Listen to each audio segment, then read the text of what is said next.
سلام، امیدوارم که حالتون عالی باشه. تو این ویدیو می‌خوایم در مورد هیوندای الانترا 2023 وارداتی صحبت بکنیم. به نظر من یکی از بزرگترین فجایعی که کلا توی طرح واردات خودرو پیش اومده همین هیوندای الانترا 2023 که البته به خود این ماشین و به کمپانی سازنده این ماشین در واقع واقعا نمیشه انتقادی وارد کرد. در اصلش دوستان عزیز مسئولمون تصمیمات اشتباهی گرفتن در مورد طرح واردات خودرو که یکی از ماشینایی که واقعا بیشترین آسیبو دید از این تصمیمات اشتباه همین هیوندای الانترا 2023 بود که حواشی و انتقادات خیلی زیادی هم پشت سرش هست. بریم یه بررسی اولیه از این ماشین داشته باشیم.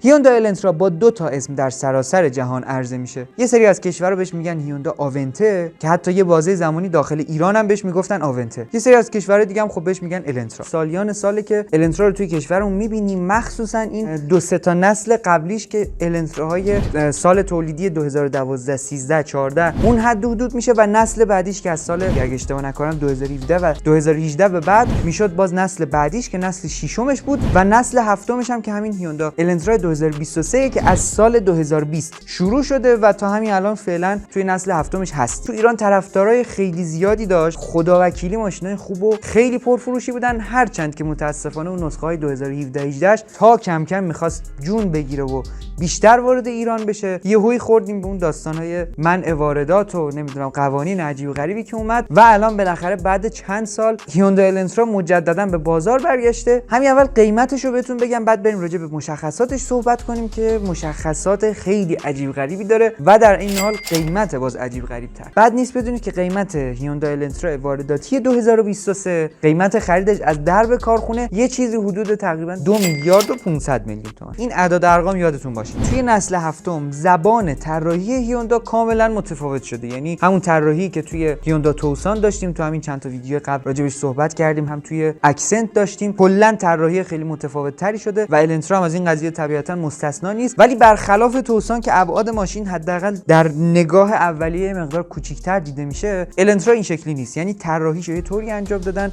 که ظاهر ماشین خیلی کشیده‌تر شده، ظاهر خیلی عضلانی‌تر و بزرگتر میتونیم از ماشین ببینیم. سپر ماشین خیلی بزرگتر و جذابتر از قبل دیده میشه و در این حال خطوط شکسته خیلی زیاد، هم توی نمای جلوی ماشین، هم توی نمای عقبش و حتی توی نمای کناری ماشین خطوط شکسته خیلی زیادی داریم. هم ظاهر ماشین رو بزرگتر جلوه میده، هم اسپورت‌تر جلوه میده و هم مخصوصا اینکه الانترا جوون پسند بود، الان خیلی جوون پسندتر و اسپورت‌تر و خیلی خفن‌تر هم شده. طراحی عقب ماشین کاملا متفاوت شده. آخر سقف ماشین یه شیبی درست کردن تا انتهای صندوق عقب ماشین که به اصطلاح میتونیم بگیم طراحی عقب ماشین حالت فستبک. یه مثال عینی بخوام براتون بزنم که تو ایران دیده باشین یه طراحی مشابه این، البته تقریبا میتونم KMC J7 رو براتون مثال بزنم که عقب ماشین تقریبا یه طراحی تو همین حال و هوا داره و اما وزن ماشین تقریبا از 1100 کیلو الی 1350 کیلو وزن کلی ماشین که حالا با توجه به آپشن‌های مختلفی که توی ماشین قابل سفارش و کم و زیاد میشه وزنش هم کاملا متفاوت میشه. و اما طراحی داخلی الانترا 2023 به لحاظ تم رنگی، کلا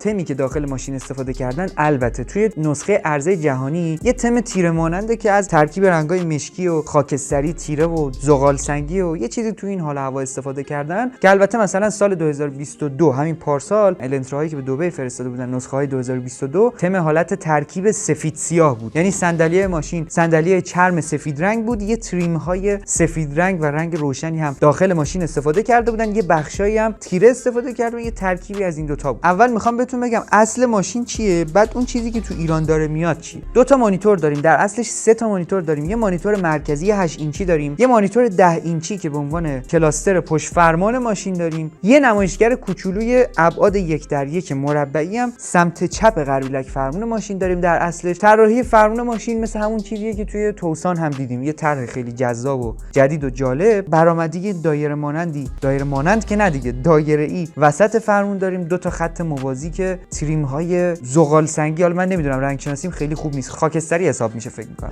2 تا خط نقره‌ای رنگ موازی داخل فرمون داریم. کلا طراحی فرمون خیلی جذاب‌تر شده، کلیدای زیادی روی فرمون داریم. 2 تا نکته جالب و یه مقدار عجیبی که داخل کابین ماشین هست، اولیش ترمز پارک ماشینه که انتظار میره احتمال زیاد ترمز پارکش اینجوری حالت برقی باشه دیگه که تو خیلی از ماشینایی که الان داریم می‌بینیم ترمز پارکشون اینجوریه. ولی هیوندای النترا 2023 ترمز پارکش به صورت کاملا دستیه، قشنگ ترمز دستی عملاً. و یه چیز دیگه هم که شاید یکم براتون عجیب باشه، دست دنده ماشینه. این حالت دست دنده‌های جدید نیست و همون حالت دست دنده‌های کلاسیکی رو داره که توی نسل قبلی النترا هم می‌دیدیم که به نظر خودم واقعا نوستالژیک این حالت دست دنده ها. من خودم از همین حالت خیلی بیشتر خوشم میاد. شاید بقیه این مدل جدیدشو بیشتر دوست داشته باشم. طبق صحبتایی که حالا مسئولین عزیزمون می‌کردن، از بین ماشینایی که کلا می‌خواستن انتخاب کنن، سعی کردن بیشتر نسخه‌های پایه و لو آپشن ماشینا رو انتخاب کنن. چرا؟ به خاطر صرفه‌جویی ارزی. کار نداریم، اینا بهانه است. در مورد بحث قیمت ماشین، قیمت ارزی جهانیشو، اینکه نسخه پایه لو آپشن با نسخه فول آپشن توی نسخه‌های جهانی چقدر تفاوت قیمتی کمی داره، در مورد اینا الان صحبت نمی‌کنم. و توی ویدیوی اصلی که بعداً توی چند ماه آینده در مورد النترا خواهیم داشت، اونجا راجعش صحبت می‌کنم. ولی همینقدر بدونید که جریان کلا از چه قراره. روی همین نسخه النترا 2023 یه فیس لیفت خیلی ظریفی هم هیوندا انجام داده، همین امسال انجام داده. خیلی هم اتفاقا تفاوت زیادی با همین نسخه اصلیش نداره. جلو پنجره مشبک بزرگی که جلوی ماشین داشتیم ارتفاعش کمتر شده، چراغ هم دقیقاً همین اتفاق براشون افتاده که ما تو ایران این فیس لیفتشو نداریم. در مورد داخل ماشین هم اون تم رنگی که تو نسخه جهانی داریم، تم رنگی تیره و ترکیبی از مشکی و زغال سنگی و اینطور چیزا،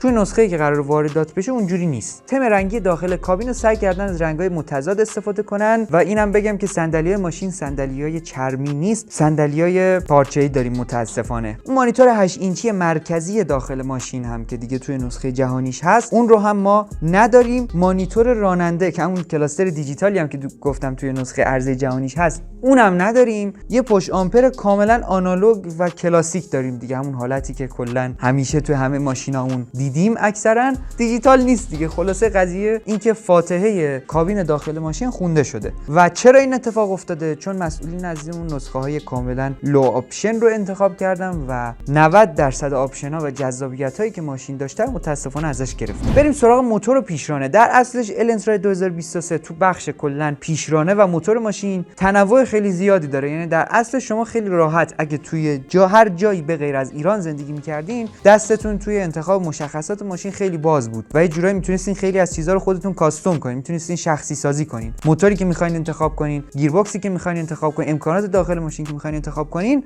ولی تو ایران از این خبرا نیست. در اصلش النترا 2023 موتورها و گیربکس‌های متنوعی داره. سه نوع اصلی موتورایی که توی النترا استفاده می‌کنن توی همین نسل 2023 در واقع ضعیف‌ترین نسخه‌اش که این موتور 4 سیلندر 1600 سی سی داره و دقیقاً همون نسخه‌ای هم هست که اتفاقاً وارد ایران میشه، 128 اسب بخار قدرت داره. نسخه بعدیش که یه مقدار قوی‌تر، یه موتور 4 سیلندر 1400 سی سی توربو شارژ داره که در نهایت میتونه چیزی حدود تقریباً 138 اسب بخار بهمون قدرت بده. حجم موتورش 200 تا کمتر از اون 1600 است. ولی به خاطر همین توربو شارژی که بهش اضافه شده، هم قدرت ماشین بالاتر رفته، هم اینکه شتاب ماشین به طرز خیلی چشمگیری زیاد شده. این نسخه 1600 سی سی چیزی که خود کارخونه اعلام کرده، شتاب 0 تا 100ش تقریباً چیزی حدود 11 ثانیه است. عدد شتاب بهتون گفتم که بدونید چقدر تفاوتشون زیاده. نسخه 1400 سی سی توربو شارژ شتاب 0 تا 100 چیزی حدود 8 الی 9 ثانیه میفته تقریبا. نسخه 2000 سی سی هم همون موتوریه که توی هیوندا توسان هم داره استفاده میشه و موتور خیلی معروفیه. کلا یه موتور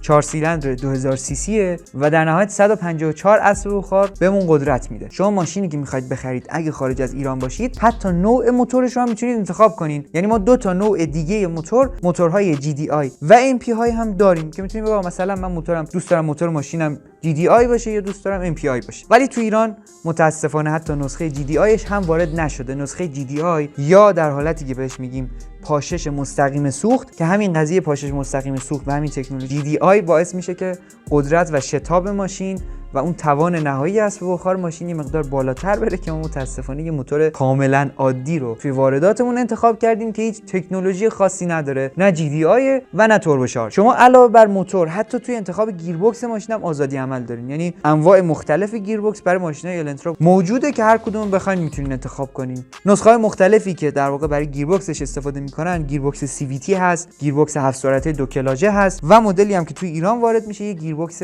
6 سرعته اتوماتیک رو داریم. حالا میخوام در مورد قسمت فاجعه انگیز قضیه صحبت کنم، اون بخشی که چندین سال برگشت به عقب زدیم. هیوندای الانترا 2023 ما استارتر نداره. به همه این نکات توجه کنید که من این مشخصاتی که دارم میگم در مورد یه ماشین 2.5 میلیارد تومانی دارم صحبت میکنم. صفحه نمایش مرکزی نداره، صندلی برقی و چرمی نداره، گرمکن صندلی نداره، سردکن صندلی هم نداره. بخوام خلاصه بهتون بگم خیلی چیزا نداره. کروز کنترل هم نداره. حتی الان تو 207 رانا دارن کروز کنترل میذارن. کلا برگشتیم به چند سال قبل، حتی خیلی قبلتر از الانتراهای 2012 2013. الانتراهایی که سال 2012 13 و من بعد اون داشتیم 5 تا گرمکن صندلی داشتن که برای همه صندلی ماشین گرمکن داشت، 2 تا از صندلی ماشین سردکن داشتن که صندلی راننده و کمک راننده سردکن داشت، کروز کنترل داشتیم، استارتر داشتیم، مانیتور مرکزی داشتیم، صندلی‌های چرم داشتیم و کلا خیلی چیزا داشتیم. ولی الان سال 2023 بعد از گذشت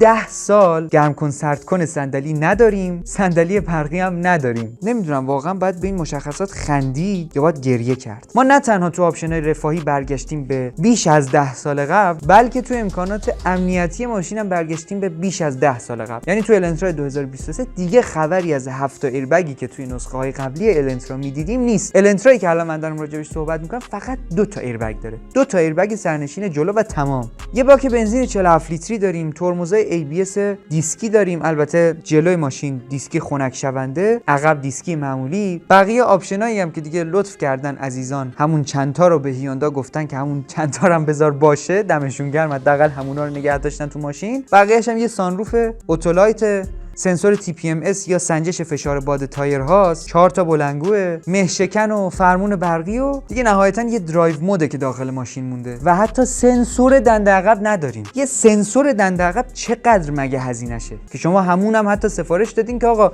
اونم نذار. حالا دوربین میگیم یه مقدار هزینه داره، چون شما دوربین بخوای بذاری بعدش باید یه مانیتور هم بذاری و خیلی بده ها. ماشین 2.5 میلیاردی اون همه جذابیتی که تو داشبورد الانترا هست ما توی الانترایی که قرار بیاد داخلی کشورمون 1/3 هم حتی نداریم. یه صفحه نمایش خیلی کوچولوی ریزه میزه داریم که شاید مثلا در حد یه سری اطلاعات خیلی کم، نمیدونم دقیقاً چون ندیدم ماشین از نزدیک، احتمالاً در حد فقط نشون دادن ساعت و اینطور چیزا داخل اون نمایشگر خیلی کوچولوی عادی شاید بتونید ببینید. نهایتا سیستم تهویه ماشین هم که خبری از سیستم تهویه اتوماتیک و دیجیتال و اینطور چیزا نیست. یه سیستم تهویه کاملا دستی. فکر می‌کنم تو ویدیوی بررسی هیوندا اکسنت بود به نظرم در مورد سیستم تهویهش اشاره کردم که گفتم سیستم تهویه اون ماشین شبیه سیستم تهویه‌ای که توی پراید و تیبا و اینا داره استفاده میشه و الان توی الانترا هم دقیقاً همین اتفاق داره میفته. من دیگه واقعا حرفی ندارم. انتقادات اصلی و حرفای اصلی که در مورد الانترا 2023 میخوام بهتون بگم تو این ویدیو دیگه بیشتر از این صحبت نمی‌کنم. منتظر میمونم شدیداً، واقعا چشم انتظارم که طی چند ماه آینده هیوندا الانترا عرضه بشه به بازار و به محض اینکه بتونم این ماشین رو هر جای گیر بیارم و یه ویدیو بررسی خیلی کامل ازش درست کنم. حرفای خیلی زیاد و انتقادات خیلی زیادی به این ماشین، به خود ماشین که واقعا انتقادی وارد نیست. هیوندا چیکار کنه؟ بهش گفتن آقا ماشین اینطوری بده، اینم وردش هم اینطوری داده. انتقادات خیلی زیادی به تصمیماتیه که در مورد طرح واردات خودرو گرفتن و حرفای اصلی رو میذارم تو ویدیو اصلی که تا چند ماه دیگه در مورد قیمت جهانی ماشین، در مورد تفاوت قیمت نسخه لو آپشن و نسخه فول آپشنش توی عرضه جهانی و حتی در مورد اینکه چه تعرفه‌های عجیب غریبی به ماشین اضافه شده. در نهایت ازتون میخوام که یه نکته یادتون باشه، اگر خودتون شخص حقیقی هستید و هیوندا الانترا رو خریداری کردید نسخه 2023 و مثلا تا چند وقت آینده این ماشین اومد دستتون، به الانترا 2023 دسترسی داشتین، اگر نمایشگاه ماشین داشتین، خیلی خوشحال میشم که حتما با هم هماهنگ کنیم و من بتونم یه ویدیو کامل از این ماشین درست کنم و حتی خود ماشینم از نزدیک تست کنیم و یه بررسی خیلی کامل ازش داشته باشیم. اگه این کار انجام دادید و این امکان براتون وجود داشت، خیلی خوشحال میشم که با هم ارتباط برقرار کنید. دایرکت اینستاگرام رو جواب میدم، کامنت همین یوتیوب رو هم میخونم. از هر طریقی دوست داشتید میتونیم با هم دیگه ارتباط بگیریم. اگه خودتون یا اطرافیان، دوست آشنا، هر کسی که مایل بود این کار انجام بده، خیلی خوشحال میشم. ممنون که این ویدیو رو هم تماشا کردید. چنل رو سابسکرایب کنید، حتما ویدیو رو هم لطفاً لایک کنید، یه کامنت هم بذارید برای حمایت کردن از کار من. اگر علاقه‌مندین به محتوای حوزه خودرو، چنل رو حتما سابسکرایب کنید. مراقب خودتون باشید. خدا نگهدار.